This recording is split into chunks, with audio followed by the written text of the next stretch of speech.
All right, so there's Hera from the last lesson. There's her peacock. That's a beautiful cow. Next person we'll look at here is Poseidon. Very, very famous god, especially if you've read Percy Jackson. Neptune is his Roman name. Now, a lot of what you heard about Poseidon is true, but I will say that if you are basing your knowledge off of Percy Jackson, as much as I love Rick Riordan's stories, I've read every single one of them. I think he's fantastic, and what he's done for mythology is super great. This is where he takes the most creative license with an Olympian god, okay?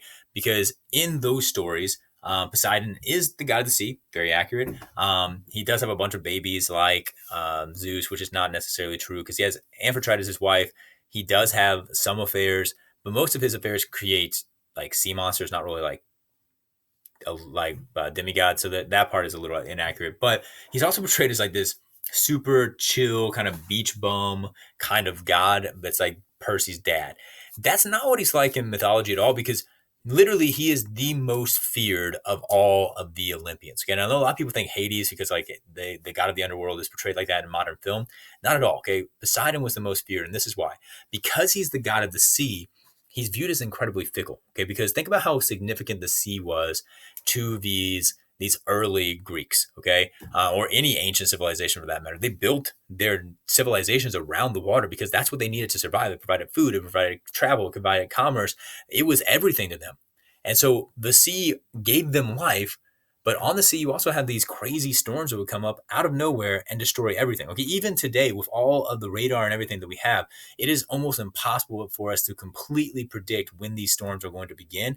And we still can't really completely accurately predict when they're going to go or where they're going to go. But back then, they had no idea whatsoever. So one day it would look like Poseidon is blessing them, and the next day he comes in and destroys everything, right? And so they were terrified of him because he seems so fickle, so indecisive. When is he going to like you? When is he going to want to destroy you? Okay. His symbol, the trident, which is like the pitchfork looking thing, the horse, which a lot of people get thrown off by that, like, is it the seahorse?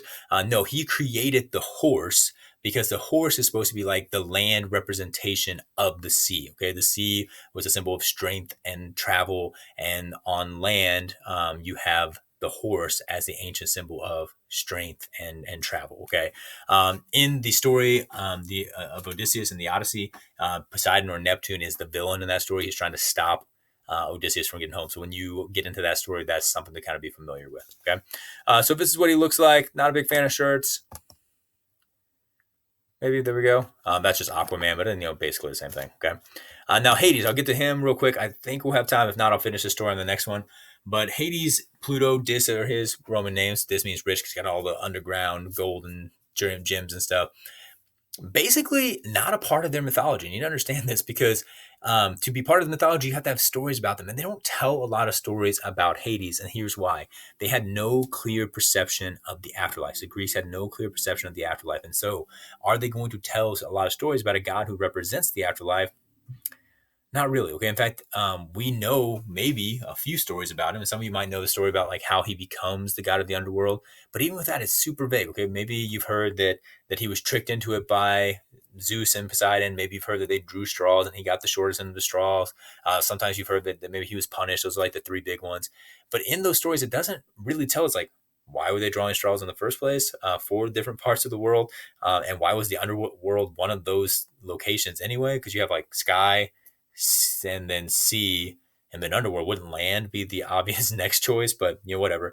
And then we don't know what he was tricked for or what he was punished for. So very, very vague. The only story we really get about him is a story about when he steals his wife, and it's kind of about him, but it's also about other people just as much. And so most of the time, not a big part of the stories. Okay, he has the helmet of invisibility. He does show up from time to time in the stories, typically actually in a more positive manner than not. Okay, and we'll get into that later too, but not a huge part of their stories. He's also not the god of death. I want you to understand that before I tell you the story.